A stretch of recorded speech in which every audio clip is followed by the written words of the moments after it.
జయము పరిశుద్ధాత్ముడా, ఆనందింపజేయము పరిశుద్ధాత్ముడా, సకల బదలలో సంతోషింపజేయము, జయ మార్గములో నడుపుము తండ్రి.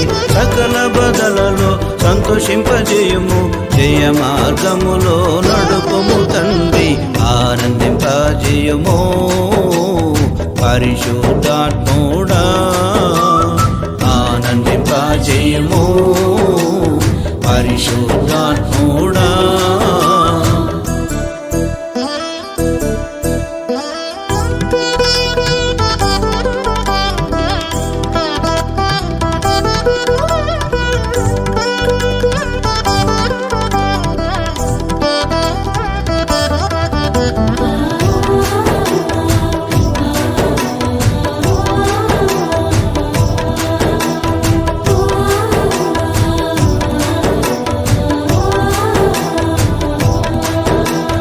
లోకములో మీకు శ్రమ కలుగునని అయినను ధైర్యము తెచ్చుకోమంటివే.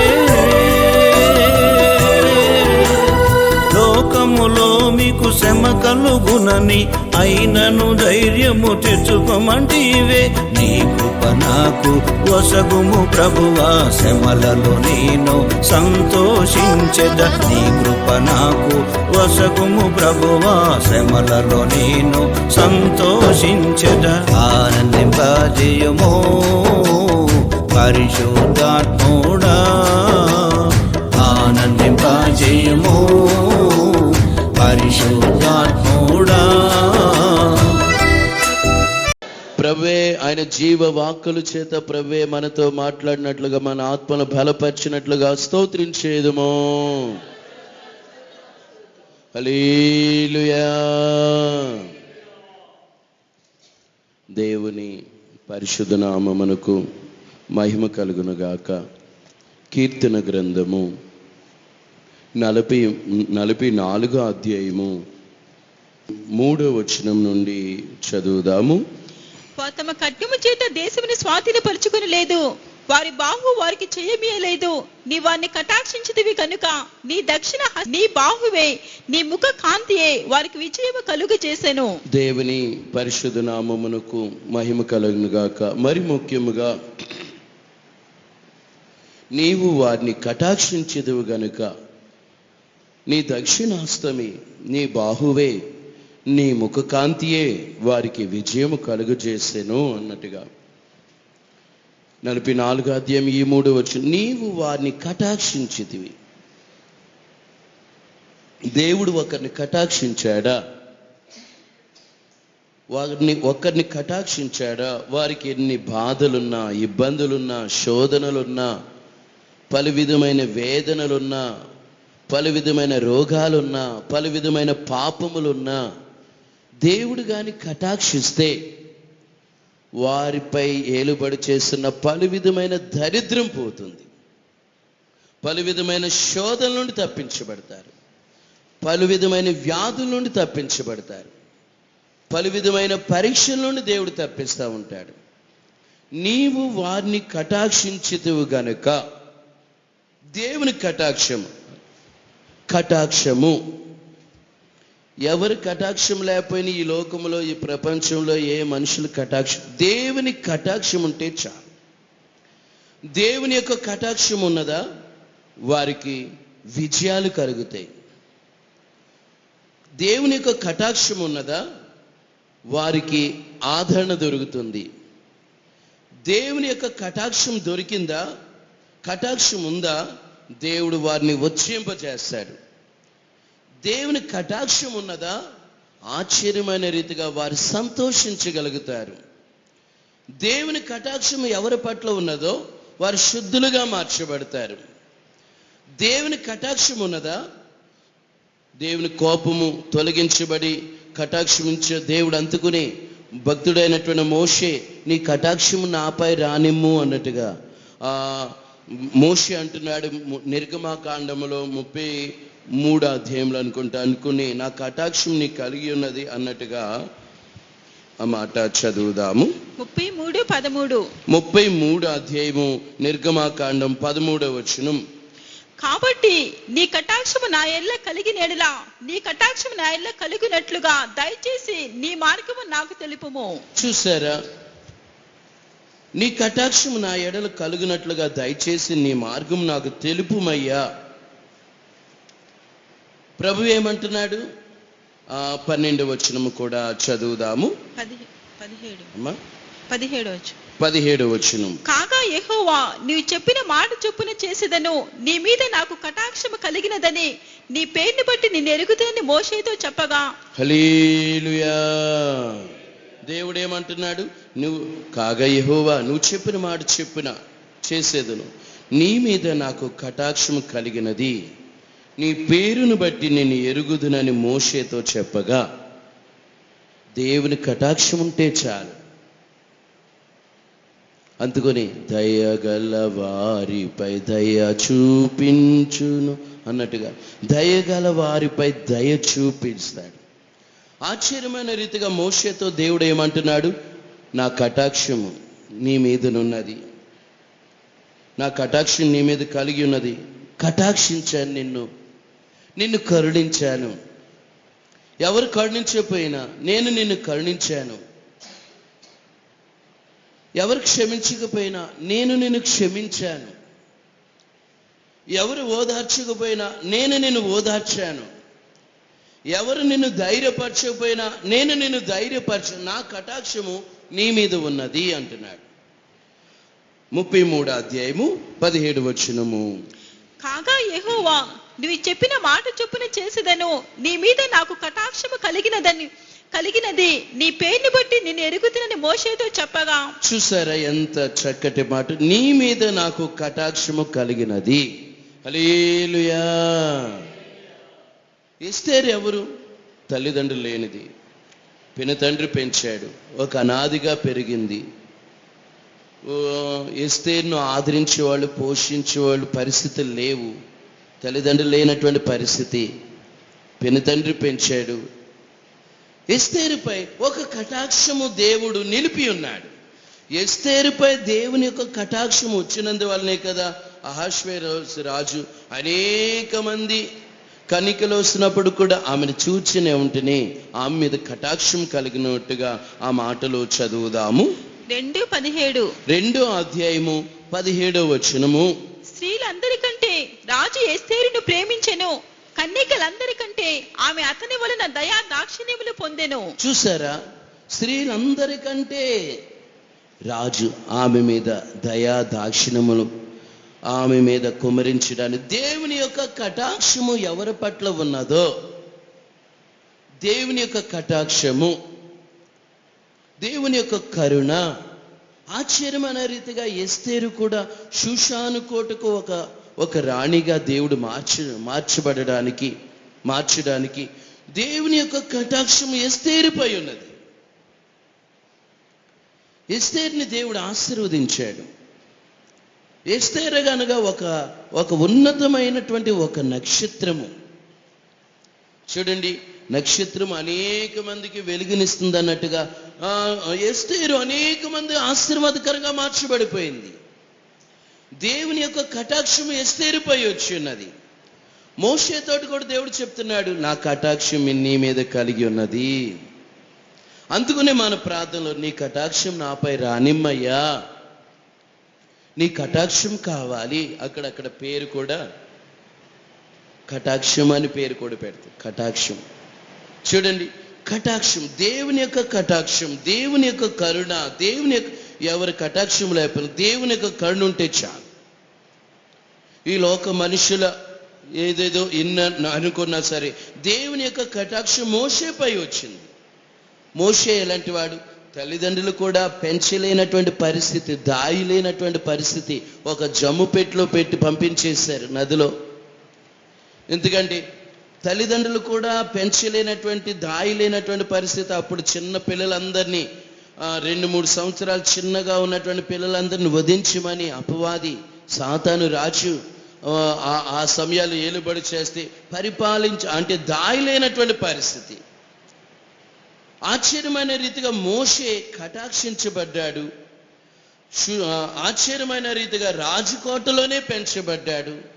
రాజకోటలోనే దేవుడు ఎదిగింపజేశాడు. అంటే ఆశ్చర్యమైన రీతిగా దేవుని యొక్క కటాక్షము మోషేపై వచ్చేసింది. అలాంటి మోషేపై నా కటాక్షం నీ మీద ఉన్నది, నా ప్రేమ నీ మీద ఉన్నది, నా కరుణ నీ మీద ఉన్నది, నా వాత్సల్యత నీ మీద ఉన్నది.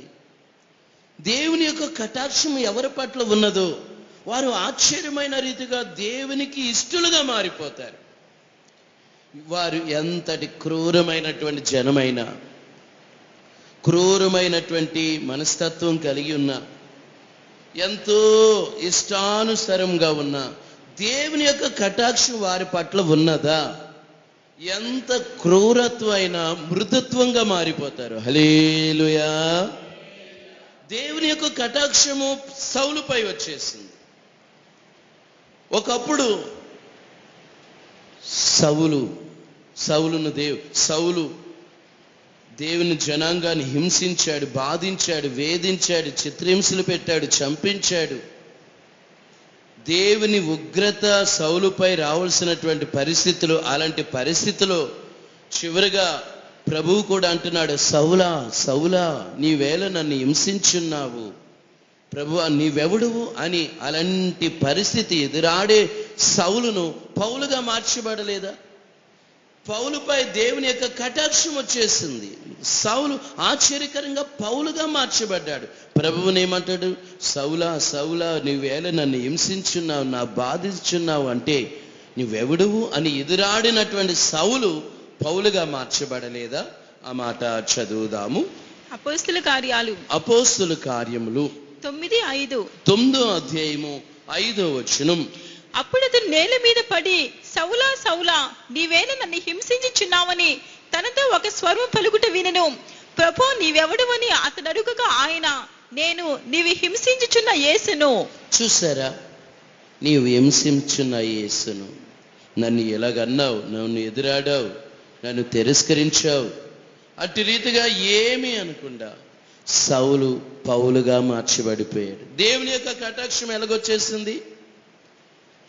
అంతటి క్రూరత్వం కలిగినటువంటి వ్యక్తి దేవుని యొక్క కటాక్షం వచ్చినందువలన దేవుడు అతనికి ఏదో ఆశ్చర్యమైన రీతిగా ఒక శిక్షా మార్గంలో నడిపించి, కళ్ళు కనిపించలేనటువంటి పరిస్థితి, అననీయ నువ్వు వెళ్ళు, నువ్వు ప్రార్థన చేయి, అతని కొరకు నువ్వు ప్రార్థన చేయి, ప్రభువా అతడు ఎంతో నీ బిడ్డలను హింసించాడయ్యా, బాధించాడయ్యా, వేధించాడయ్యా, చంపించాడయ్యా, అలాంటి వాని దగ్గరికి నేను వెళ్ళమంటావు అంటే అంతటి సౌలుపై దేవుని యొక్క కటాక్షం వచ్చేసింది. ఎందుకంటే అంత క్రూరత్వం కలిగినాడు వాడు మృదుత్వంగా మారిపోవడానికి కారణం ఏంటంటే, సౌలులో ఒక మంచి నా కొరకు ఎంతో శ్రమ పడతాడు, ఎన్ని శ్రమలైనా అనుభవిస్తాడు, నా కొరకు ఎంతో ఉపయోగపడతాడు. కొందరిలో చూడండి, వారిలో ఎంతటి దేవునికి ఇష్టముగా ఒక హారముతో నేను వశపరుచుకుంటేనే అన్నట్టుగా అంటే ఒక స్వభావం చేత దేవుడు ఆశ్చర్యమైన రీతిగా వారిలో ఎటువంటి లోటుపాట్లు ఉన్న ఒక స్వభావం, ఒక విలువైన స్వభావాన్ని బట్టి దేవుడు ఆకర్షిస్తాడు, ఆ దగ్గరికి రానిస్తాడు. కటాక్షము సౌలుపై ఎంత క్రూరత్వం, దేవుని యొక్క కోపం ఉన్నా ఆశ్చర్యకరంగా ఇతడు నా కొరకు సాధనము అననీయతోటి అంటున్నటువంటి మాటను, ఆ మాట చదువుదాము. 9:15. అపోస్తుల కార్యములు 9వ అధ్యాయం 15వ వచనం. అందుకు ప్రభు, నీవు వెళ్ళుము, అన్ని చెల్లు ఎదుటను, రాజుల ఎదుటను, ఇశ్రాయేలు ఎదుటను నా నామం భరించుటకు ఇతడు నేను ఏర్పరచుకున్న సాధనమై ఉన్నాడు. నా నామమును భరించడానికి ఇతడు నా కొరకు ఏర్పరిచిన సాధనమై ఉన్నాడు. హల్లెలూయా. దేవుని యొక్క కటాక్షము సౌలుపై దేవుని యొక్క కోపం రావాలి. కోపం బదులు ఆశ్చర్యమైన రీతిగా అతను దేవుడు మార్చివేసి మృదుత్వాన్ని చూపించి ఒక కటాక్షం చూపించాడు. దేవుని యొక్క కటాక్షము ఈ సాయంకాల సబ్జెక్ట్ పేరు కూడా దేవుని యొక్క కటాక్షము. దేవుని యొక్క కటాక్షము ఎవరి పట్ల ఉన్నదో వారు మారిపోతారు. వారు దేవునికి ఇష్టలుగా మారిపోతారు. దేవుని యొక్క కటాక్షం ఎవరి పట్ల ఉన్నదో ఆశ్చర్యమైన రీతిగా దేవుడు సంతోషింపజేస్తాడు, మార్చివేస్తాడు. వారు దేవుని కొరకు ఉపయోగిస్తాడు. ఎలాగుంటుందంటే ఎంత కఠినత్వంలో ఉన్నా, ఎందుకంటే దేవుని మాట దేవునికి మనం ఇష్టలుగా ఉన్నప్పుడు కూడా ఇష్టలుగా ఉంటే శత్రువులను కూడా దేవుడు మిత్రులుగా మార్చేస్తాడు. ఎంత శత్రుత్వం ఉన్నా సరే వారు మిత్రులుగా మారిపోతారని దేవునికి మనం ఇంపుగా ఆ మాట ఒకరి ప్రవర్తన దేవుని దృష్టికి సరైనదిగా ఉండినప్పుడు శత్రువులను కూడా మిత్రులుగా మార్చేస్తాడన్న మాట చదువుదాము. సామెతల గ్రంథము 16వ అధ్యాయము 7వ వచనం. ఒకని ప్రవర్తన యెహోవాకు ప్రీతికరమగునప్పుడు ఆయన వాని శత్రువులను సహా వానికి మిత్రులుగా చేయును. ఆశ్చర్యమైన రీతిగా దేవుని యొక్క కటాక్షము ఒకరి పట్ల ఉన్నదా, దేవుడు ఆశ్చర్యమైన రీతిగా దేవుడు ఎలాంటి వారినైనా, ఎంత క్రూరత్వం కలిగినటువంటి వారినైనా దేవుడు మార్చివేస్తాడు. దేవునికి ఇష్టంగా ఒకరిని దేవుడు కరుణించాడా, కటాక్షించాడా, ప్రేమ దలచాడా. అందుకని ప్రభు ఏమంటున్నాడు, నేను ఎవరిని కటాక్షింతునో వారిని కటాక్షించుతును, వారిని కరుణింతును అన్న మాట చదువుదాము. నిర్గమాకాండము 33వ అధ్యాయము 19వ వచనం. నేను కరుణించు వాని కరుణించెదను, ఎవని యందు కనికరపడెదనో వాని యందు కనికరపడెదను. చూసారా ఎంత చక్కటి మాట. నేను కరుణించు వారిని కరుణించెదను, ఎవని యందు కనికరపడెనో వాని యందు కనికరపడెదనెను అన్నట్టుగా దేవుడు కరుణించాడా, దేవుడు కటాక్షించాడా, ఆశ్చర్యమైన రీతిగా ఒక గొప్ప కార్యాలు జరుగుతాయి. అందుకని ఎల్లవేళలా నీ కటాక్షం నాకు కావాలయ్యా, నీ కరుణ నాకు కావాలయ్యా, నీ ప్రేమ నాకు కావాలయ్యా. దేవుడు అలాంటి వాటి బిడ్డలకు గొప్ప కార్యాలు దేవుడు జరిగిస్తాడు. నీవు వారిని కటాక్షించదు గనుక నీ దక్షిణాస్తమే, నీ బాహువే, నీ ముఖకాంతియే వారికి విజయం కలుగు చేసెను అన్నట్టుగా విజయం కలుగుతుంది. దేవుని కటాక్షం ఎవరి పట్ల ఉన్నదో వారికి విజయాలు కలుగుతాయి. అపజయములన్నిటినీ దేవుడు తొలగించి, కొందరు అంటారు అపజయాలేనండి, మా ఇంట్లో అపజయమేనండి, ఈ జీవితంలో అపజయమేనండి, ఈ పరిస్థితుల్లో, ఈ జీవిత యాత్రలో అన్నీ అపజయాలేనండి, జయం లేదు, విజయం లేదు. దేవుడు ఒకరిని కటాక్షించాడా, ఆ అపజయాలన్నిటి నుండి జయాలుగా మార్చేశాడు. అపజయములన్నిటినీ జయముగా మార్చేశాడు. దేవుడు గొప్ప కార్యాలు చేయాలంటే, మహిమగల కార్యాలు దేవుడు జరిగించాలంటే, అవును ప్రభువా నీ కటాక్షము నాపై రానిమ్మయ్యా, నీ ప్రేమ నాపై రానిమ్మయ్యా, నీ కరుణ నాపై రానిమ్మయ్యా. మోషేపై దేవుని యొక్క కటాక్షం ఉన్నందువలన ఆశ్చర్యమైన రీతిగా నీ మీద కలిగినది అన్నట్టుగా ఎస్తేరుపై దేవుని యొక్క కటాక్షం వచ్చింది. చూడండి, యేసయ్యతో అనేకులు వెంబడిస్తున్నారు, యేసయ్యతో అనేకులు నడుస్తున్నారు. ఆ గ్రుడ్డివాడిపై దేవుని యొక్క కటాక్షం వచ్చేస్తుంది. అసలు గ్రుడ్డి వాళ్ళని ఎవరు పట్టించుకుంటారు? గ్రుడ్డి వాళ్ళని ఏదన్నా, ఇంకా కొంతమంది అయితే పిల్లలు కూడా యవన బిడ్డలు అయితే రోడ్డు మీద అరే గుడ్డోడని కొంతమంది జోకులు వేస్తారు, కొంతమంది నవ్వుతూ ఉంటారు, కొంతమంది కర్ర బోటు పట్టుకుని వెళుతున్న ఆ కర్ర గెంటేస్తూ ఉంటారు. అలాంటి పరిస్థితిలో ఓ త్రోవ ప్రక్కన అలాగే కూర్చుని ఇప్పుడు సర్వోన్నతుడైనటువంటి యేసయ్య వెళుతున్నాడని గుర్తెరిగాడు. ఎవరో చెప్పారు యేసయ్య మార్గంలో వెళుతున్నాడు, నీ కటాక్షం నాపై రానిమ్మయ్యా అన్నట్టుగా.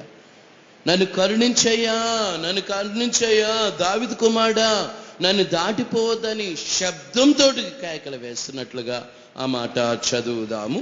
మార్కు సువార్త మార్కు సువార్త 10:46. 10వ అధ్యాయం 46వ వచనం. వారు ఎరికో పట్టణంకు వచ్చిరి. ఆయన తన శిష్యులతోనూ బహు జన సమూహముతోనూ ఎరికో నుండి బయలుదేరి వచ్చుచుండగా తీమయి కుమారుడుకు బర్తిమయి అనే గుడ్డి భిక్షకుడు త్రోవ ప్రక్కన కూర్చుండెను.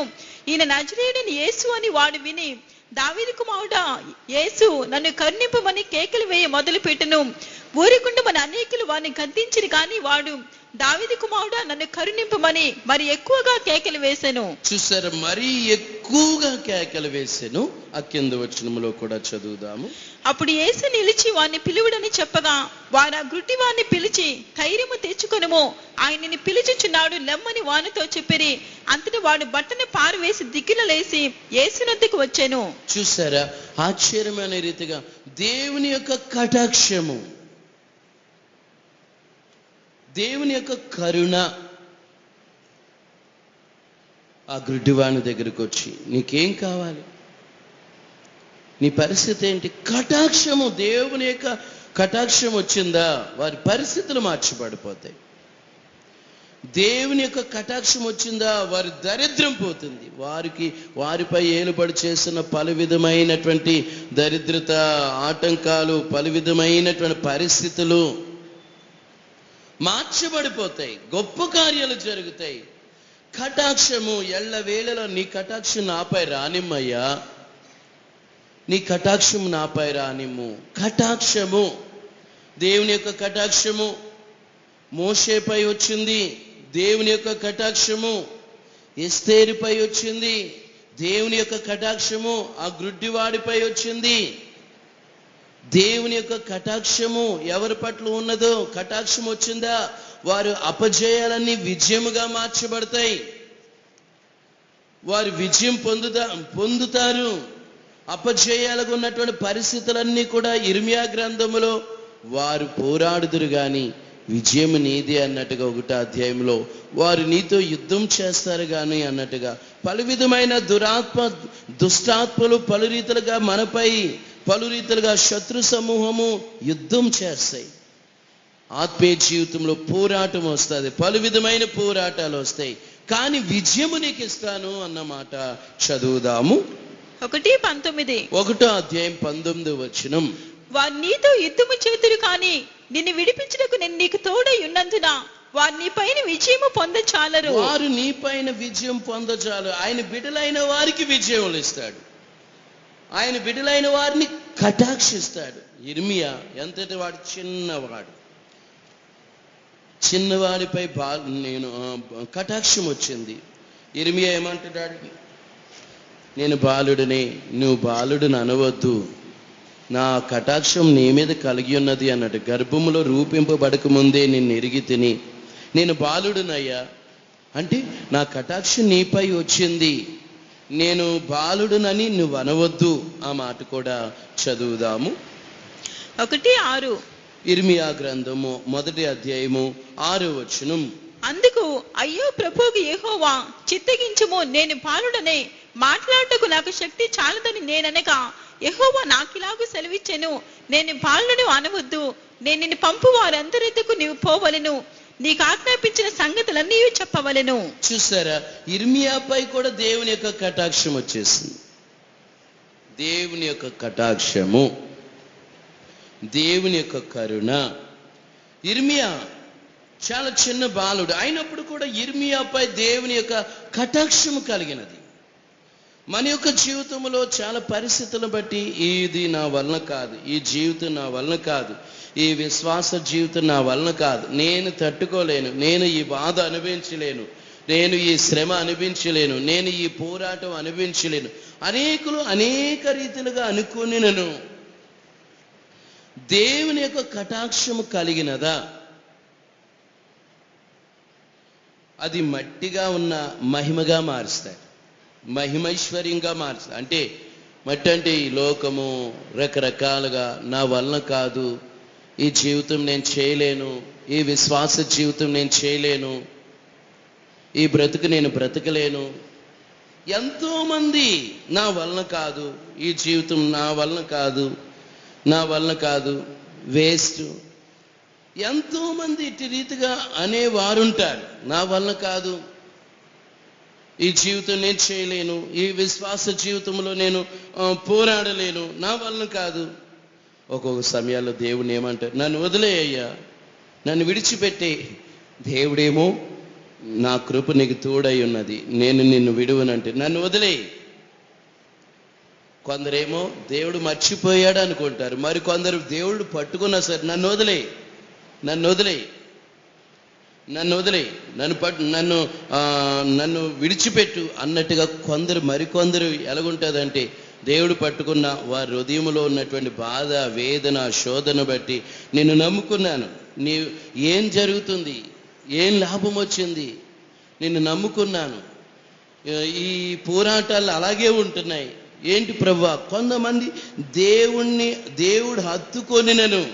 మోషేని ఏమంటున్నాడు, యోనా ఏమంటున్నాడు, యోనా నన్ను చంపేయి.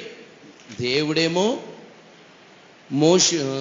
యోనాను ప్రేమిస్తున్నాడు. అయినను యోనా ఇదా అసలు నీకెందుకు కోపము, అసలు ఏంటి అంటే నన్ను చంపేయి, మాట్లాడితే నన్ను చంపేయి, నన్ను తీసేసుకో. దేవుని యొక్క కటాక్షం, ఎంత కటాక్షం ఉందండి యోనా పట్ల కూడా. కోపగించుకున్నా సరే, యోనా అలా కోపగించుకోవటం కరెక్టేనా అంటే కోపమే, ఇది ఏమంటున్నాడు, మరణం వరకు ఇలా కోపగించుకోవటం కరెక్టే. దేవుడి మీద కోపడుతున్నాడు యోనా. అసలు ప్రభు ఏమో యోనా మీద కోపడాలి, కానీ యోనా దేవుడి మీదే కోపడుతున్నాడు. అసలు దేవుడేమో మన మీద కోపడాలి, మనమే ఆయన మీద కోపడితే విచిత్రంగా ఉంటుంది. కొందరు ఆత్మీయ జీవితంలో దేవుడి మీదే కోపడే వాళ్ళు ఉంటారు. ఆ మాట చదువుదాము. యోనా గ్రంథము 4వ అధ్యాయము 9వ వచనం. అప్పుడు దేవుడు, ఈ సొర చెట్టుని గురించి నీవు కోపించిన న్యాయమా అని యోనాను అడగగా, యోనా ప్రాణము పోవునంతగా కోపించుట న్యాయమే అనెను. చూసారు ఏమన్నాడు, ప్రాణం పోవునంతగా కోపగించుట న్యాయం. అసలు దేవుణ్ణి అర్థం చేసుకోకుండా దేవుడి మీదే కోపగించుకుంటాం. నేను నిన్ను నడిపిస్తాను, నేను నీ చేయి పట్టుకుని నడిపిస్తాను కదంటే నా చెయ్యి వదిలేయి. మరి ఒంటరిగా వెళితే మరి దయ్యాలు పీకుతాయి, దురాత్మలు పీకుతాయి, రోగాలు పీకుతాయి, సమస్యలు పీకుతాయి. ప్రభువు మీదే కోపగించుకునే వాళ్ళు ఉంటారు. నన్ను వదిలేయి. యోనా ఏమంటున్నాడు, ప్రాణం పోవునంతగా కూడా కోపగించటం న్యాయమే. యోనా అదేంటి యోనా, నేను ప్రేమిస్తున్నాను కదా, నువ్వు చేసింది ఏంటి, నువ్వు చేసింది అవుదేదిగా అంటే యోనా దేవుడి మీదే తిరగబడుతున్నట్టుగా. మన యొక్క ఆత్మీయ జీవితంలో నా కటాక్షం నీ మీద ఉన్నది అని దేవుడు చెప్తున్నప్పుడు కూడా నా మీద నీ కటాక్షం లేదు. మీరు ఎవరి కటాక్షం ఉంది? సైతాను కటాక్షం. ఎంతో మంది దేవుణ్ణి అర్థం చేసుకోకుండా, దేవుడి ఆలోచనలు అర్థం చేసుకోకుండా, దేవుడి తలంపులేంటో గుర్తెరగకుండా, దేవుని మార్గాలేంటో గుర్తెరగకుండా కొందరు సొమ్మసిల్లిపోతారు.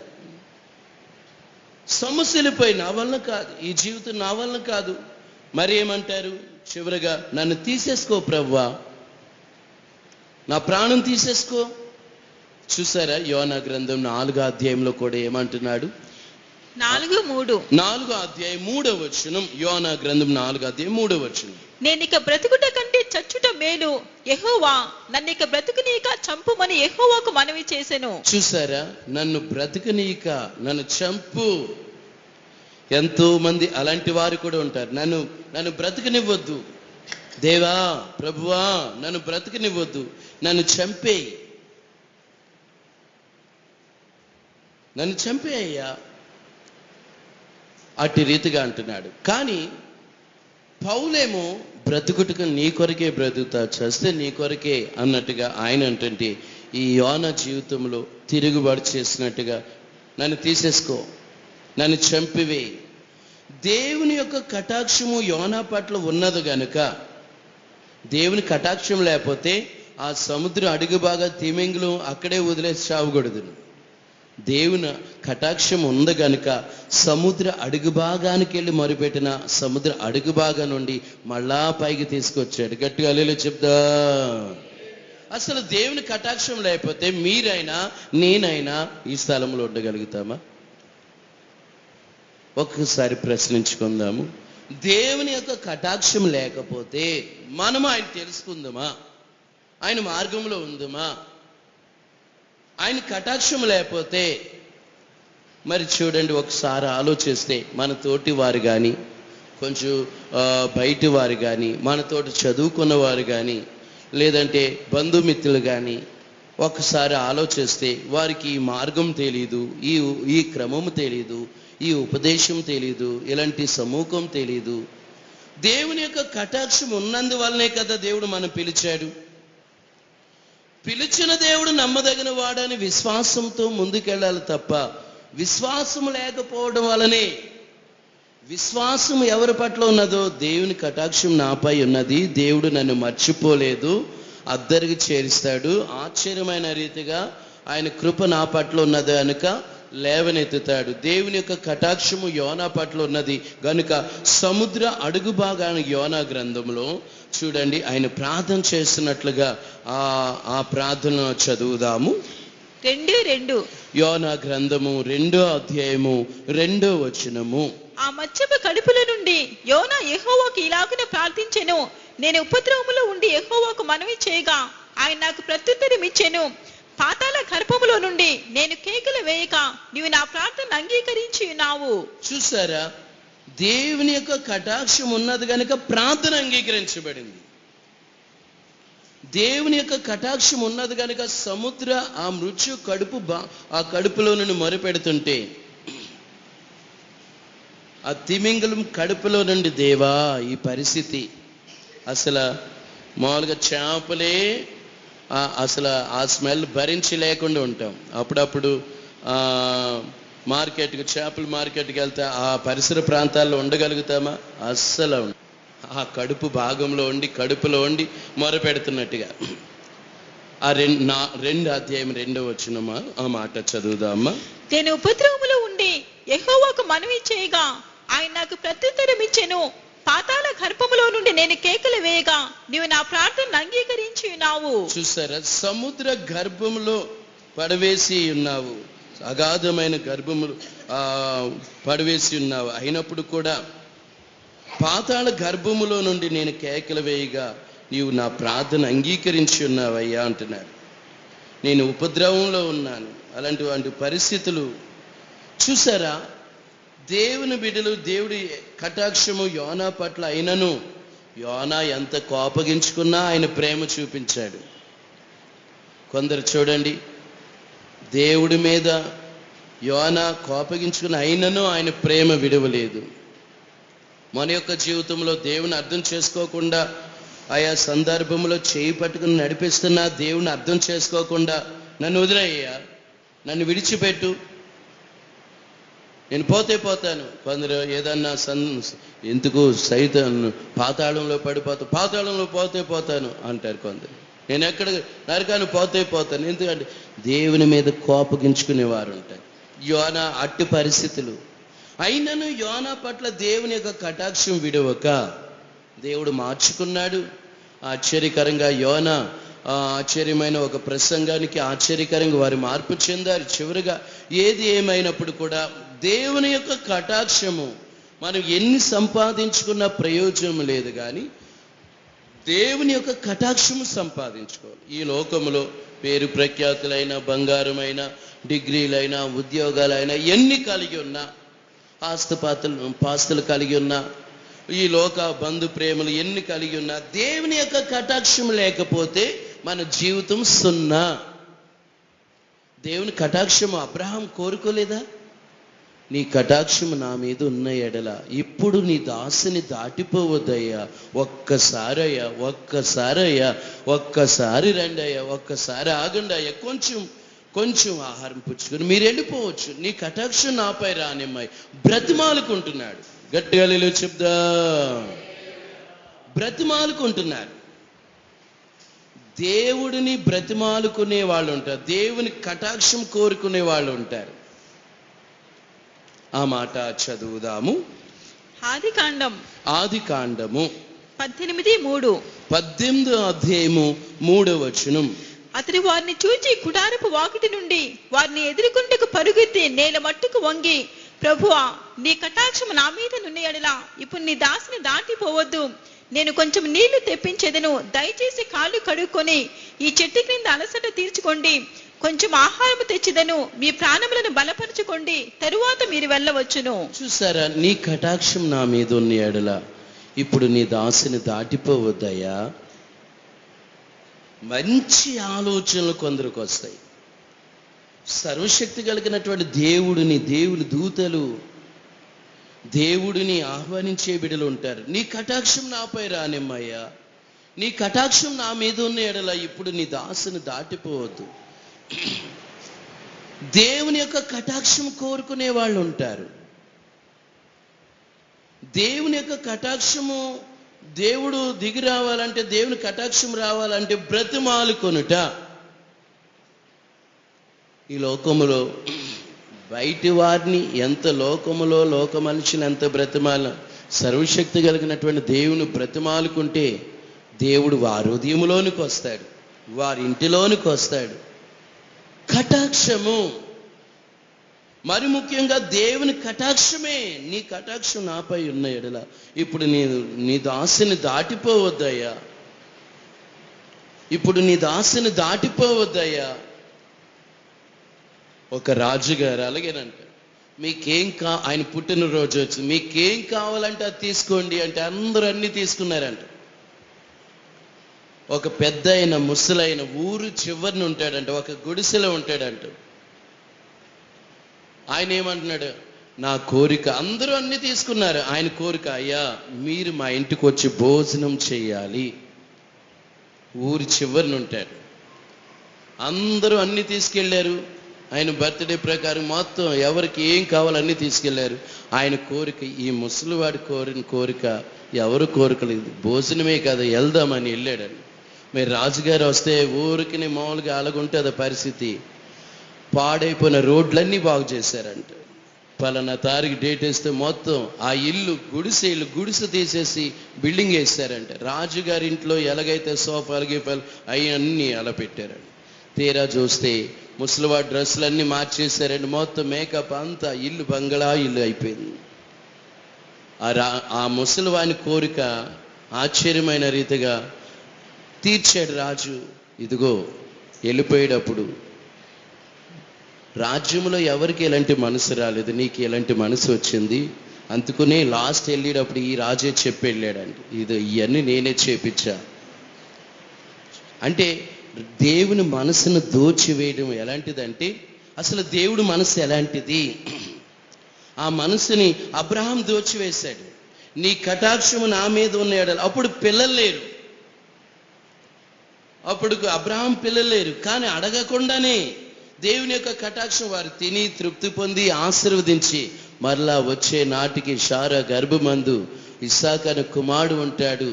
ఒక కటాక్షము, దేవుని యొక్క కటాక్షము, దేవుని మనసును మనం దోచుకునే రీతిగా, అటు రీతిగా ఎలాగా, ప్రభా నీ కటాక్షం నాపై రానిమ్మయ్యా.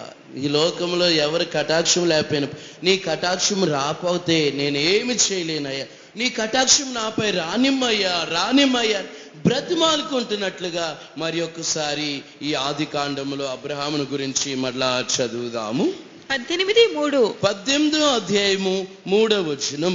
అతడు వారిని చూచి గుడారపు వాకిటి నుండి వారిని ఎదుర్కొంటకు పరుగెత్తి నేల మట్టుకు వంగి, ప్రభువా, నీ కటాక్షం నా మీద నున్న ఎడల ఇప్పుడు నీ దాసిని దాటిపోవద్దు, నేను కొంచెం నీళ్లు తెప్పించేదను, దయచేసి కాళ్ళు కడుక్కొని ఈ చెట్టు క్రింద అలసట తీర్చుకోండి, కొంచెం ఆహారము తెచ్చిదను, మీ ప్రాణములను బలపరచుకోండి, తరువాత మీరు వెళ్ళవచ్చును. చూసారా, కటాక్షము, దేవుని యొక్క కటాక్షము కోరుకున్న అబ్రహామును దేవుడు ఆశీర్వదించలేదా? ఈ రాత్రికాల సమయంలో ప్రభు అయినటువంటి దేవుడు మనతో మాట్లాడుతున్నాడు. అవును, దేవుని యొక్క కటాక్షం గురించి, దేవుని యొక్క కటాక్షము మన ప్రార్థనలో, మన జీవిత యాత్రలో దేవుని కటాక్షం కోరుకుంటే వారి జీవితంలో ఘనమైన కార్యాలు జరుగుతాయి. దేవుడు కటాక్షం మన పట్ల వచ్చిందా? పరిస్థితులన్నీ మార్చబడతాయి. దేవుని యొక్క కటాక్షం ఎవరి పట్ల వచ్చి ఉన్నదో వారి జీవిత యాత్రలో ఎదుర్కొంటున్న పలు పరిస్థితులన్నీ, మార్గములన్నీ సరళం చేయబడతాయి. అద్భుతమైన రీతిగా వారి జీవితం రమ్యమైన జీవితంగా మార్చబడుతుంది. దేవుని యొక్క కటాక్షము ఎల్లవేళలా కోరుకునే రీతిగా ఉండాలి. నీ కటాక్షం నాపై రానిమయ్యా, నీ ప్రేమ నాపై రానిమయ్యా. అబ్రహాము అట్టి రీతిగాని ఆ గ్రుడ్డివాడు కూడా నన్ను దావీదు కుమారుడా నన్ను కరుణించయ్యా, నన్ను దాటిపోవద్దయ్యా. దేవుని యొక్క కటాక్షం అతని పట్ల వచ్చింది. దేవుని యొక్క కటాక్షం ఇంకెవరి పట్ల వచ్చింది? జక్కయ్య విషయంలో చూడండి. జక్కయ్య అందరూ కూడా గ్రామంలో ఉన్న వాళ్ళు కూడా జక్కయ్య పాపి, పాపాత్ముడు, పాపాత్ముడు, పాపాత్ముడు, పాపాత్ముడు అంటున్నారు. జక్కయ్య మనసేమో చాలా వెన్న, పైకేమో కఠినత్వం కొన్న హృదయం వెన్నగా ఉన్నట్టుగా. అసలు యేసు ఎవరో అని మేడి చెట్టు ఎక్కాడు. ఆ మనసును చూచి యేసయ్య నేనంటే జక్కయ్యకి అంత ఇష్టమా? కటాక్షము జక్కయ్యపై ఎట్లా వచ్చేసింది? యేసు ఎవరో అని ఆయన గురించి విన్నాను. ఏంటి అసలు ఆయన ఎలాగుంటాడు? ఆయన అయితే చూడడానికి పొట్టివాడు. కానీ ఆ జక్కయ్య మనసును దేవుడు ఎరిగి జక్కయ్యపై దేవుడి యొక్క కటాక్షం కలిగి ఉన్నందువలన, జక్కయ్య నేడు నీ ఇంటి ఉండవలసి ఉన్నది, రమ్ము, నీ ఇంటికి వస్తా, నీకు రక్షణ వచ్చి ఉన్నది, రా. జక్కయ్య మేడి చెట్టు ఎక్కాడు పొట్టివాడైనందున. అందుకునే దేవుని యొక్క కటాక్షము జక్కయ్య పట్ల ఉన్నది గనుక ఆశ్చర్యమైన రీతిగా జక్కయ్య ఆశీర్వాదకరంగా, దీవెనకరంగా మార్చబడిపోయాడు. జక్కయ్య గురించి ఒక మంచి సాక్ష్యము దేవుడే చెప్తున్నాడు. ఆ మాటలు చదువుదాము. 19:2 లూకాసు వార్త 19వ అధ్యాయము 2వ వచనం. ఇదిగో సుంకపు గుత్తదారుడును ధనవంతుడు నన్న జక్కయ్య అని పేరు కల ఒకడు యేసు ఎవరో అని చూడకొనిను గాని పొట్టివాడైనందున జనుల గుంపు కూడి ఉంట వల్ల చూడలేకపోయాను. అప్పుడు యేసు ఆ త్రోవను రానయుండెను గనుక అతను ముందుగా పరుగెత్తి ఆయనను చూచుటకు ఒక మేడి చెట్టెక్కెను. యేసు ఆ చోటికి వచ్చినప్పుడు కన్నులెత్తి చూచి, జక్కయ్య త్వరగా దిగుము, నేడు నేను నీ ఇంట నుండవలసి ఉన్నదని అతనితో చెప్పగా అతను త్వరగా దిగి సంతోషంతో ఆయనని చేర్చుకొనెను. ఎందుకంటే చూసారా, దేవుని యొక్క కటాక్షము జక్కయ్యపై వచ్చేసింది. దేవుని యొక్క కటాక్షం వచ్చేసినందువలన జక్కయ్య నేడు నీ ఇంట ఉండవలసి ఉన్నది. ఆయన వెనకాల బోళ్ళని కార్లు ఉంటాయి. ఆశ్చర్యకరంగా చెప్పుకున్నట్టుగా ప్రధాన సీఎం మన యేసయ్య జక్కయ్యని చూచి ఆగిపోయి అతని ఇంటికి వెళ్ళి భోజనం చేసి, అక్కడ జనులు పాపి అయినటువంటి జక్కయ్య ఇంట్లో భోజనం చేయడం ఏంటి? అతడు పాపాత్ముడు కదా, అతడు పాపాత్ముడి ఇంటికాడు భోజనం చేస్తున్నాడు అని అన్నట్టుగా అక్కడ వారు చుట్టుప్రక్కల సణుగుకొనిరి అన్న మాట కూడా చదువుదాము. 19:7 లూకాసు వార్త 19వ అధ్యాయం 7వ వచనం. అతడు త్వరగా దిగి సంతోషంతో ఆయనని చేర్చుకొనెను. అందరూ అది చూచి ఈయన పాపి అయిన మనిషిని వద్ద బస చేయ వెళ్ళినని చాలా సణుగుకొనిరి. చూసారా, చాలా మంది సణుక్కున్నా కటాక్షము ఆశ్చర్యమైన రీతిగా జక్కయ్యపై ఎట్లా ఉన్నది. వాళ్ళు ఎంతమంది సణుక్కున్నా ఆశ్చర్యమైన రీతిగా దేవుని యొక్క ప్రేమ జక్కయ్య పట్ల వచ్చేసింది. జక్కయ్య అతని మనస్సును చూచి దేవుడు ఆశీర్వదించాడు. జక్కయ్య ఇంటికి వెళ్ళినట్లుగా మన యొక్క జీవిత యాత్రలలో దేవుని యొక్క కటాక్షము సంపాదించుకునే రీతిగా మన జీవిత యాత్రలో మన ప్రవర్తన, మన ఆలోచనలు, మన విధానం, మన ప్రార్థనలో అటు రీతిగా దేవుని యొక్క కటాక్షం నేను సంపాదించుకోవాలి. ఏ రీతిగా ఆయన కటాక్షం నాపై రావాలి ప్రభువా, నీ కటాక్షం నాపై రావాలి ప్రభువా. దేవుని యొక్క కటాక్షం వచ్చిందా, ఆ శాపమును ఆశీర్వాదకరంగా మార్చేస్తాడు. ఆ శోధన, బాధ, వేదనలన్నిటిని పరిస్థితులు మార్చివేస్తాడు. దేవుని యొక్క కటాక్షం వచ్చిందా, అసలు ఆ భూమిలో అసలు పండవండి అన్నా సరే దేవుడు కానీ ఆ స్థలాన్ని ఆశీర్వదించాడు ఆశ్చర్యమైన రీతిగా. ఆ భూమిలు ఆ 30 దంతులుగా 60 దంతులుగా 100 అంతులుగా పండినట్టుగా ఆ హృదయాలు ఆశీర్వదించబడతాయి. ఆ మనుషులు ఆశీర్వాదకరంగా మార్చబడతారు. పౌలు ఏమంటున్నాడు, శిష్యుడు మునుపు అతడు నిష్ప్రయోజనమైన వాడే, కానీ ఇప్పుడు మీకును నాకును ప్రయోజనమైన వాడు. ఒకప్పుడు నిష్ప్రయోజనంగా ఉన్నాడు, కానీ దేవుని యొక్క కటాక్షం అతని పట్ల ఉన్నది అన్నట్టుగా ఇప్పుడు మీకును నాకును ఉపయోగకరంగా ఉండే వ్యక్తిగా మారిపోయాడు. ఆ మాట ఎవరు? ఆ మాట పౌలు ఫిలోమానుకు రాసిన పత్రిక 11వ వచనం. 11వ వచనం. అతడు మునుపు నీకు నిష్ప్రయోజనమైన వాడే, కానీ ఇప్పుడు నీకును నాకును ప్రయోజనకరమైన వాడాయను. చూసారా, ఆయన భక్తుల గురించి కూడా దేవుడు ఇలాగే మాట్లాడతాడు. ఒకప్పుడు వాళ్ళు ఎందుకు ప్రయోజనం లేని వారు, నిష్ప్రయోజనమైన వారు, ఇప్పుడు మీకును నాకును ప్రయోజనకరంగా ఉంటారు. వాడు నిష్ప్రయోజనమైన వారిని కూడా దేవుని యొక్క కటాక్షం కలిగినదా? వాళ్ళ నిష్ప్రయోజనులండి, వాళ్ళు ఎందుకు ఉపయోగం లేని వారు, పనికిరారు అన్నా సరే దేవుని యొక్క కటాక్షం వచ్చిందా, ఆశ్చర్యమైన రీతిగా ప్రయోజనకరంగా మార్చబడతారు, ప్రయోజనకరంగా మార్చబడిపోతారు. ఒకప్పుడు సౌలు ప్రయోజనం లేకుండా ఉన్నాడు. దేవుని బాధ పెట్టాడు, దేవుడు జనులను బాధ పెట్టాడు, కానీ ప్రయోజనకరంగా దేవుడు కటాక్షం సౌలు పట్ల వచ్చి ఉన్నది కనుక ప్రయోజనకరంగా దేవుడు మార్చేశాడు. కొందరు చూడండి, వాళ్ళు ఎందుకు ప్రయోజనకరంగా లేరు, ఏం పనికి రారు అన్నా సరే దేవుని యొక్క కటాక్షం కలిగినదా పనికొచ్చే పాత్రలుగా దేవుడు వినియోగిస్తాడు. పనికొచ్చే పాత్రలుగా దేవుడు. అందుకునే ఎల్లవేళల దేవుని యొక్క కటాక్షము కోరుకోవాలి. ఆయన దయా దాక్షిణ్యములు కటాక్షము మనపై వచ్చేటట్టుగా. అందుకుని హోషేయ గ్రంథంలోన ఆయన దయా దాక్షిణ్యము అన్నట్టుగా, దయా దాక్షిణ్యము దేవుని యొక్క హోషేయ గ్రంథము 2:19 2వ అధ్యాయము 19వ వచనం. నీవు నిత్యము నాకుండినట్లుగా నేను నీతిని బట్టి తీర్పు తీర్చుట వల్లను దయా దాక్షిణ్యమును చూపుట వల్లను నిన్ను ప్రదానము చేసుకొందును. దేవుడు చూసారా ఎంత మంచి మాట మాట్లాడుతున్నారు. చదవండి అమ్మ. హోషేయ గ్రంథము 2:19 2వ అధ్యాయము 19వ వచనము. నీవు నిత్యము నాకుండినట్లుగా నేను నీతిని బట్టి తీర్పు తీర్చుట వల్లను దయా దాక్షిణ్యమును చూపుట వల్లను నిన్ను ప్రదానము చేసుకొందును. చూసారా, దేవుడు మనలను ఆశ్చర్యమైన రీతిగా దేవుడు మనతో మాట్లాడుతున్నారు. దయా దాక్షిణ్యములను చూపుట వలన నిన్ను ప్రదానం చేసుకొందును అన్నట్టుగా.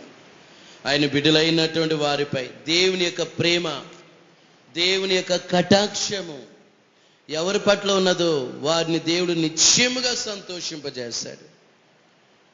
దేవుడు వారిని ఘనమైన వారిగా దేవుడు మార్చివేస్తాడు. నిష్ప్రయోజనమైనటువంటి పరిస్థితులుగా ఉన్నా సరే ప్రయోజనకరంగా మార్చివేస్తాడు ఆ హృదయాన్ని బట్టి. అందుకనే మనం ఎల్లవేళలా ప్రభువా నీలో నేను ఆనందించాలి, నీలో నేను సంతోషించాలి, నీ ప్రేమ నాపై రానిమ్మయ్యా, నీ కటాక్షం నాపై రానిమ్మయ్యా, నీ ప్రేమ నాపై రానిమ్మయ్యా. మొట్టమొదటిగా మోషేపై కటాక్షం దేవునికి కలిగింది, ఇర్మియాపై కలిగింది, సౌలుపై కలిగింది, ఆ గ్రుడ్డివాడిపై దేవుని యొక్క కటాక్షం కలిగి ఉన్నది, జక్కైపై దేవుని యొక్క కటాక్షం వచ్చి ఉన్నది. సౌలుపై దేవుని యొక్క కటాక్షం కలిగినందువలన పౌలుగా మార్చబడిపోయాడు. ఎస్తేరుపై దేవుని యొక్క కటాక్షం కలిగి ఉన్నందువలన ఎస్తేరుని దేవుడు ఎన్నుకున్నాడు, ఏర్పరచుకున్నాడు, షూషాను కోటకు రాణిగా మార్చివేశాడు. ఎస్తేరు దీన స్థితి పరిస్థితులన్నీ మార్చి ఒక ఉన్నత స్థాయిలో దేవుడు పెట్టాడు. కటాక్షము, దేవుని యొక్క కటాక్షం నీ పట్ల ఉన్నదా? ఆశ్చర్యమైన రీతిగా నీ పరిస్థితులు మార్చబడతాయి. నీవు దీవెనకరంగా మారిపోతావు, ఆశీర్వాదకరంగా మారిపోతావు. అబ్రహాముపై దేవుని యొక్క కటాక్షము కలిగి ఉన్నందువలన అబ్రహాము ఒంటరిగా ఉండినప్పుడు ఆ ఒంటరిని అనేక జనములకు తండ్రిగా మార్చివేయలేదా? కటాక్షము అబ్రహాం పట్ల కూడా కటాక్షము. మామూలుగా అయితే అబ్రహాము తండ్రి, అబ్రహాము వారు అబ్రాము ఫస్ట్ అబ్రహాముగా దేవుడు మార్చాడు. శారాగా దేవుడు మార్చాడు. ఫస్ట్ అబ్రహాం కుటుంబం ఆ విగ్రహ సంబంధమైనటువంటి కుటుంబ పరిస్థితులు, వారి తండ్రి తెరాహు విగ్రహాలు బొమ్మలు అమ్ముకునేటువంటి పరిస్థితి అంటాను. ఆశ్చర్యమైన రీతిగా ఆ కుటుంబములో నుండి దేవుడు కటాక్షము అబ్రహాం పట్ల వచ్చి ఉన్నది కనుక అబ్రహాముగా మార్చివేశాడు. అబ్రహాం జన్మలకు తండ్రిగా మార్చివేశాడు. అబ్రహామును దేవుడు ఆశీర్వదించిన దేవుడు. ఈ రాత్రికాల సమయంలో నీ జీవితంలో కూడా ఘనమైన కార్యాలు దేవుడు చేయాలంటే దేవుని కటాక్షము కోరుకోవాలి. ఎవరి కటాక్షము? ఈ లోక మనుషుల కటాక్షము కన్నా దేవుని కటాక్షము గొప్పది. హల్లెలూయా. దేవుని యొక్క కటాక్షము గొప్పది. నీ కటాక్షం నాపై రానిమ్మయ్యా. ప్రత్యేకంగా అబ్రహాం అడుగుతున్నాడు, నీ కటాక్షము నాపై రానిమ్ము, నాపై రానిమ్మయ్యా, నీ కరుణ నాపై రానిమ్మయ్యా, నీ దాసుని దాటిపోవద్దయ్యా, ఇప్పుడు నీ దాసుని దాటిపోవద్దు. కొంతమంది చూడండి, మనోనేత్రములు వెలిగింపబడిన వారై అన్నట్టుగా కొందరు ఆత్మలు వెలిగింపబడతారు.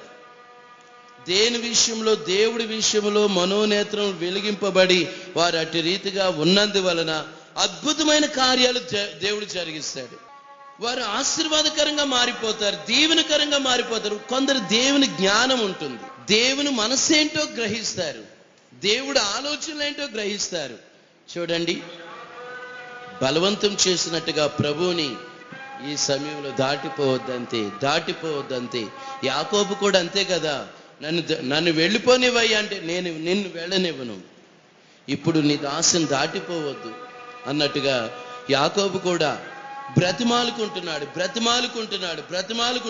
ఇప్పుడు నన్ను ఆశీర్వదించితేనే గాని నిన్ను పోనీను, నన్ను ఆశీర్వదించయ్యా, నీవు నన్ను ఆశీర్వదించు. దేవుడు కోపగించుకున్న యాకోబు పట్ల, యాకోబు అనబడదు, నీ పేరు ఇశ్రాయేలే, నువ్వు మనుషులతో దేవునితో పోరాడి గెలిచెదవు గనుక నీవు ఇశ్రాయేలువే, నీ మీద నా కటాక్షం కలిగి ఉన్నది అన్నట్టుగా. కొందరు చూడండి, ఎంత దేవుని కోపం ఉన్నా ఆ కోపాన్ని ప్రభువా దేవుణ్ణి ఎలా సంతోషపరచాలి, దేవుడికి ఎలాగైతే దేవుడు నన్ను ఇష్టపడతాడు, దేవుణ్ణి సరైన రీతిగా యాకోబు పసిగట్టి నీవు నన్ను ఆశీర్వదించిన ఎడల నేను పోనీను. ఆ మాట చదువుదాము. ఆదికాండము 32:26. ఆయన తెల్లవారుచున్నది కనుక నన్ను పోనిమనగా అతడు, నీవు నన్ను ఆశీర్వదించితేనే కానీ నిన్ను పోనీయన నేను. చూసారా, నీవు నన్ను ఆశీర్వదిస్తేనే కానీ నిన్ను పోనీనయ్యా. కొందరు మనసును శుద్ధి చేసుకుని పరిశుద్ధపరచుకుని అటు రీతిగా దేవుడిని అడుగుతున్నందువలన శుద్ధ రోజుల ఎడల దేవుడు ఆనందిస్తాడు. వారి మనసును ప్రాణాత్మదేహమును శుద్ధి చేసుకుని దేవునికి ఇష్టంగా నన్ను నీలో ఆనందింపచేయమయ్యా, దేవునికి ఇష్టముగా ప్రభువుకు సమర్పించుకుంటారు. దేవుని యొక్క కటాక్షం వారి పట్ల వచ్చేస్తుంది. శుద్ధ రోజుల ఎడల ఆయన కటాక్షం వారి పట్ల వచ్చేస్తుంది.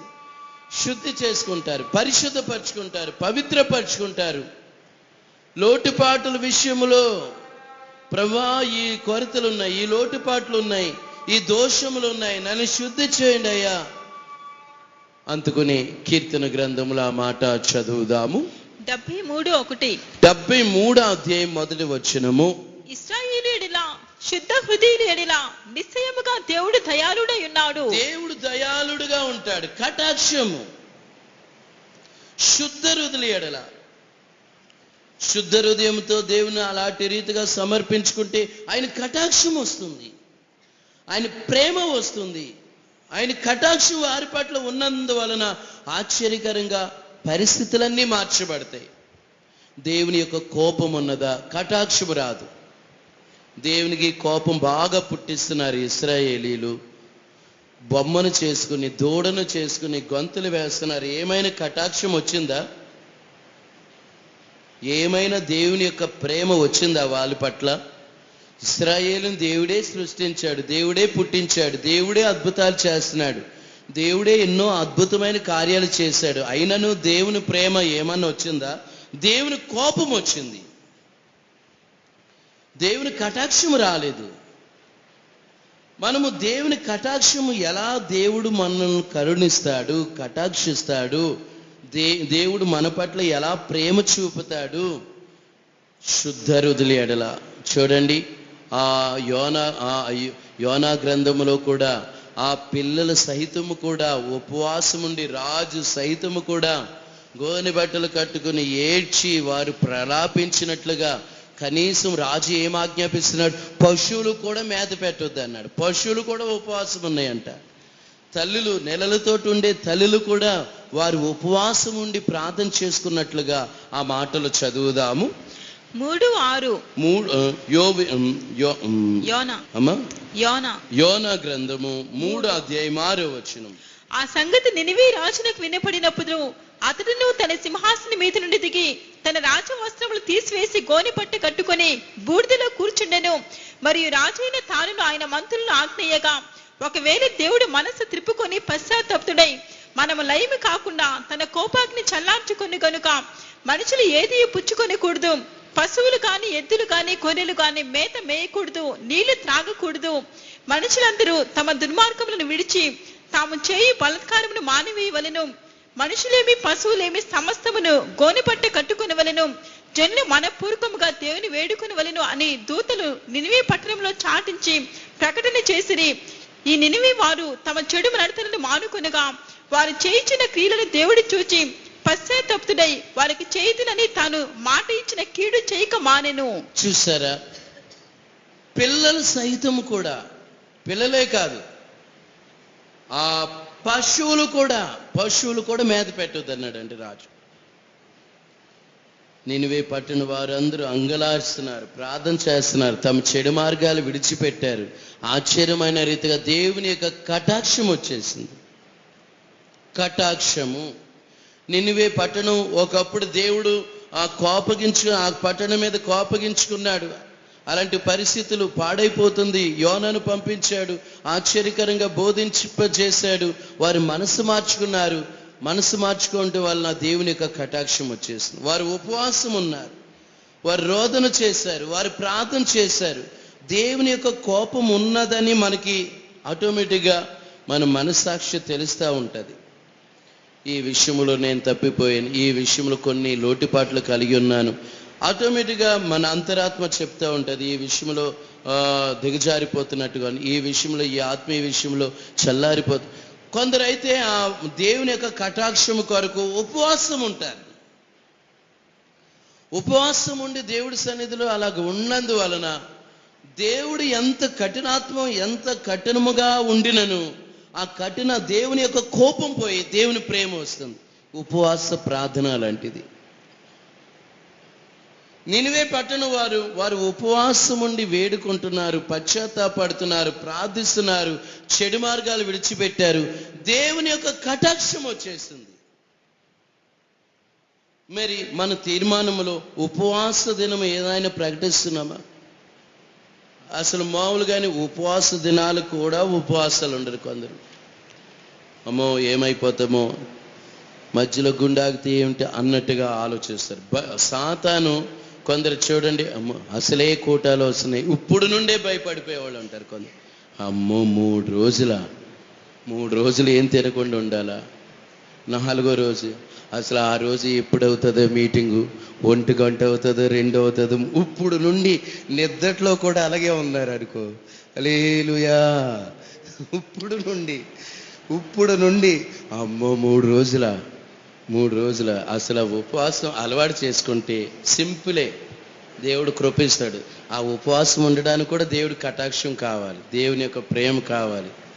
ఆశ్చర్యమైన రీతిగా చూడండి, ఉపవాస దినాలు, ఉపవాసం అలా అలవాటు చేస్తూ సరైన రీతిగా ప్రార్థన చేసుకుంటే దేవుని యొక్క కటాక్షం కూడా ఆశ్చర్యమైన రీతిగా ఉంటుంది.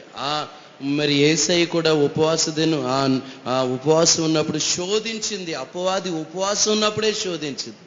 కొందరి శోధన ఎప్పుడు వస్తుంది అంటే మామూలు ప్రార్థనకి ఏం రావు, కానీ ఉపవాస ప్రార్థన ప్రారంభించారా శోధకుడు బయలుదేరుతాడు. యేసయ్యని శోధించినట్లుగా ఆ మాట చదువుదాము.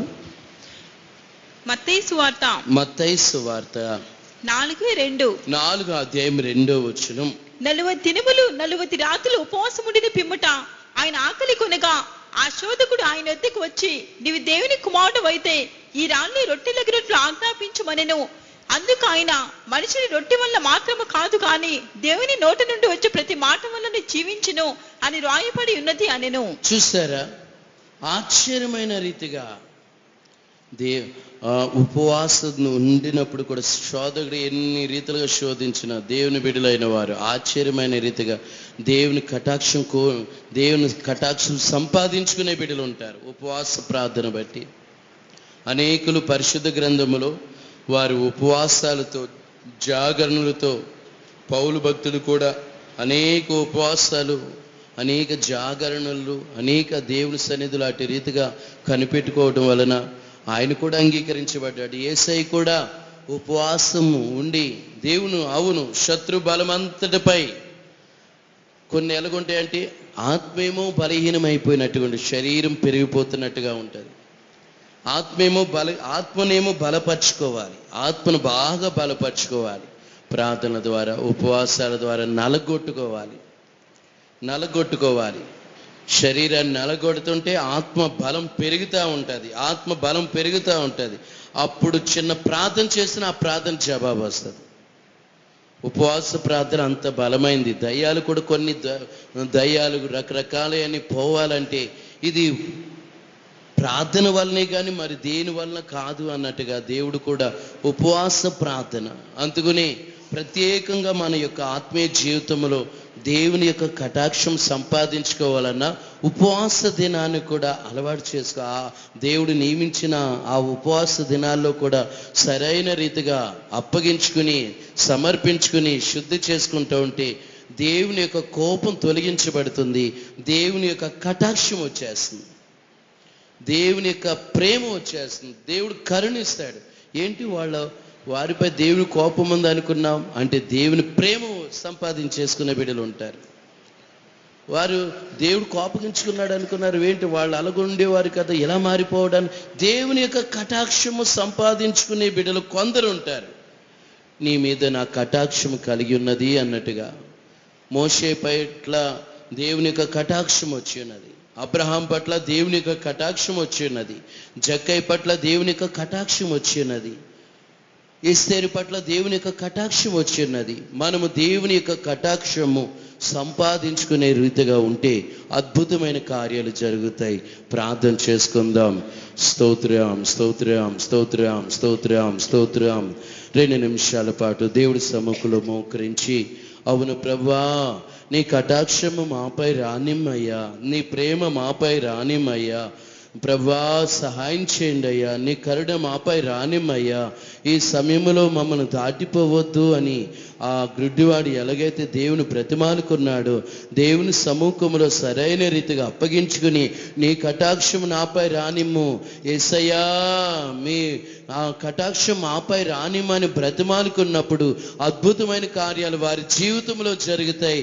వారి పరిస్థితులన్నీ మార్చబడతాయి, దేవుని కొరకు సాధనాలుగా ఉపయోగపడతారు, వారి జీవితం రమ్యమైన జీవితంగా మార్చబడుతుంది. దేవుని యొక్క కటాక్షము కొరకు అడగాలి. అనేకులు దేవుని యొక్క కటాక్షం కొరకు అడిగి దేవుని యొక్క కటాక్షం పొందుకుని వారి జీవితంలో గొప్ప కార్యాలు అనుభవించారు, మహిమగల కార్యాలు అనుభవించారు, అద్భుతాలు వారి జీవితంలో జరిగి ఉన్నవి. ప్రభువా, నీ కటాక్షం మాపై రానిమ్మయ్యా, అటు రీతిగా అడిగితే అద్భుతమైన కార్యాలు జరుగుతాయి. అవును, ఆనాడు నిశ్చయముగా ఆనాడు భక్తుల జీవితంలో కూడా దేవుని కటాక్షము దేవుని పొందుకున్నారు. వారు నీ దక్షిణాస్తమే వారికి విజయం కలుగజేసినన్నట్టుగా, నువ్వు వారిని కరుణించినన్నట్టుగా, కటాక్షించినన్నట్టుగా దేవుని బిడ్డలైన వారిని నిశ్చయముగా కటాక్షిస్తాడు. నీవు వారిని కటాక్షించితువు గనుక వారికి విజయం కలుగును అన్నట్టుగా దేవుడు కటాక్షిస్తే గొప్ప విజయాలు కలుగుతాయి.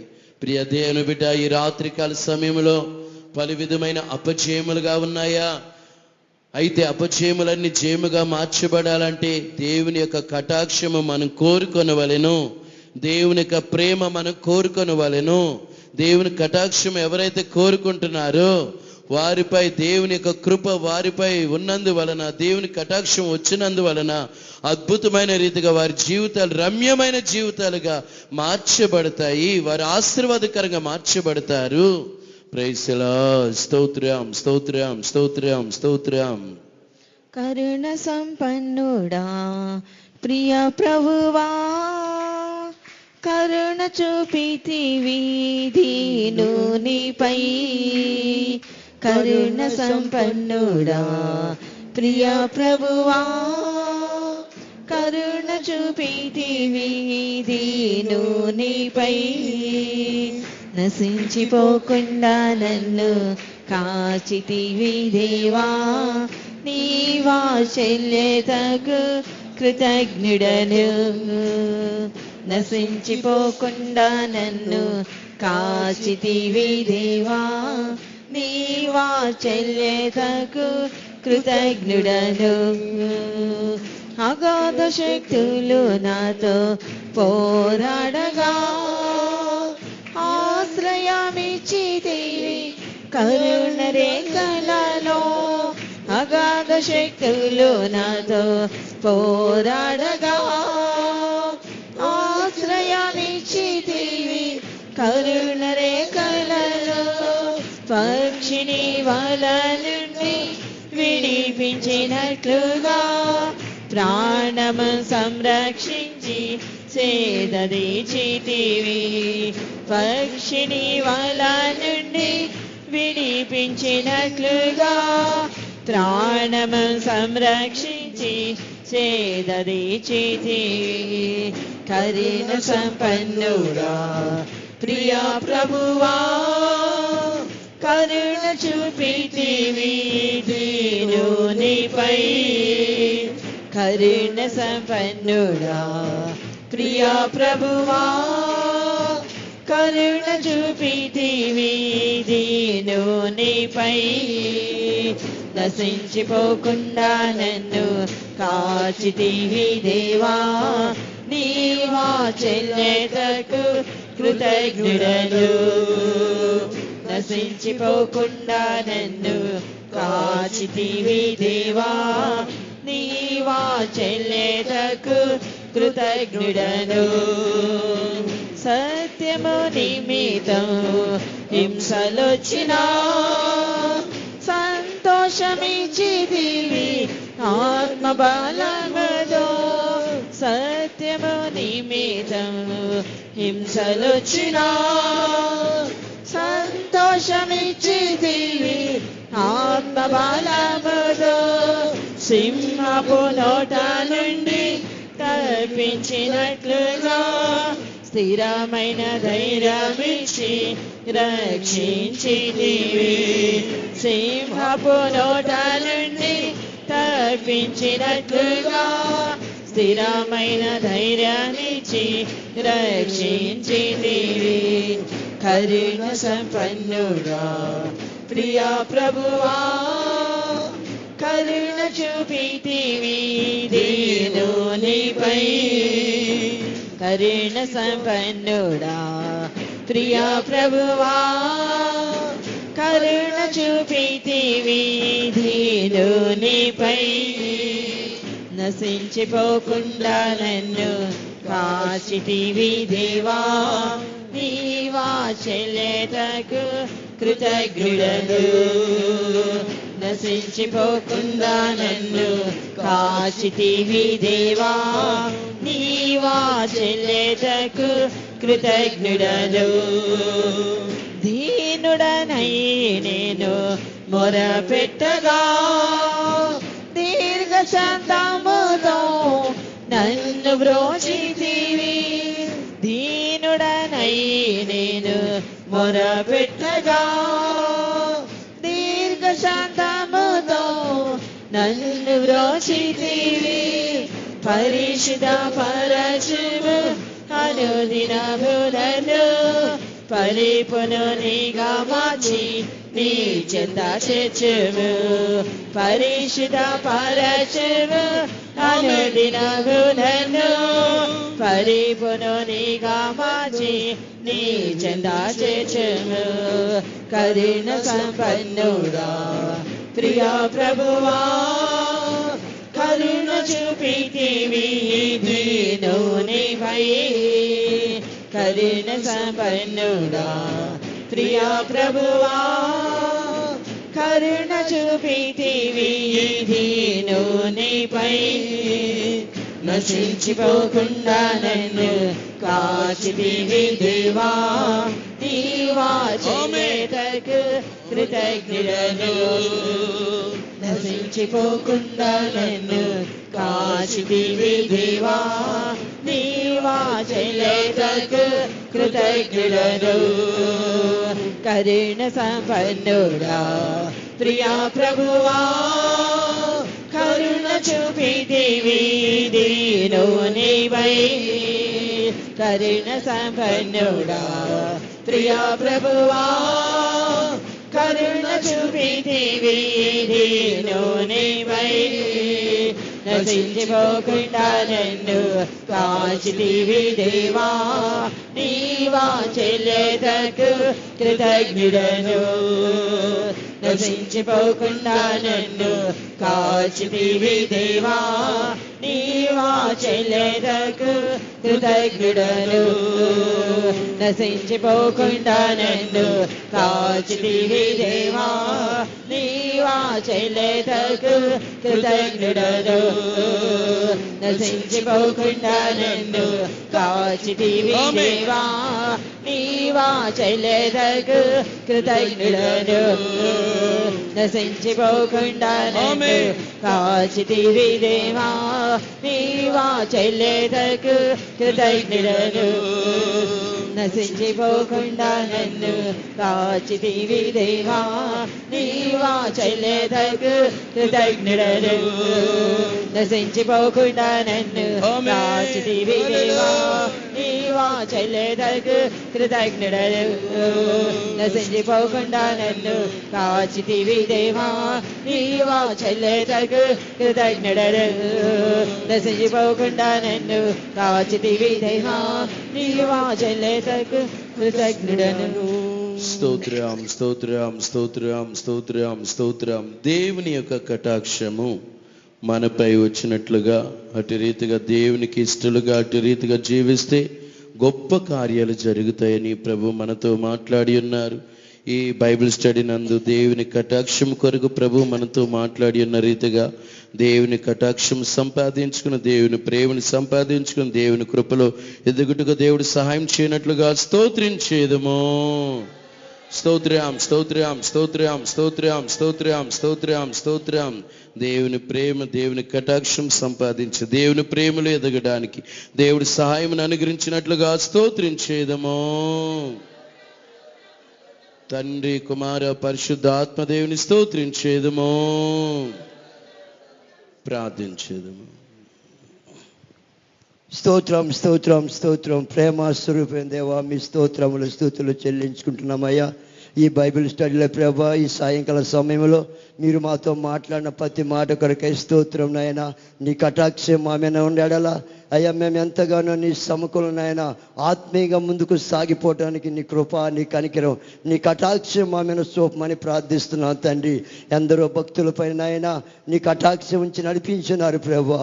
ఆ కటాక్షం లేకుండా ఎందరో నీ ఆత్మీయ జీవితానికి ఎడమై ఉన్నారు ప్రభా. ఆ రీతిగా ఉండకుండా ప్రభా, నీ కటాక్షములో మేము కొనసాగే కృప దయచేయి. ప్రతి ఒక్కరిని ప్రభా నీ ప్రేమలో, నీ కృపలో, నీ కనికరములో ప్రతి ఒక్కరిని నడిపించమని ప్రార్థిస్తున్నాం తండ్రి.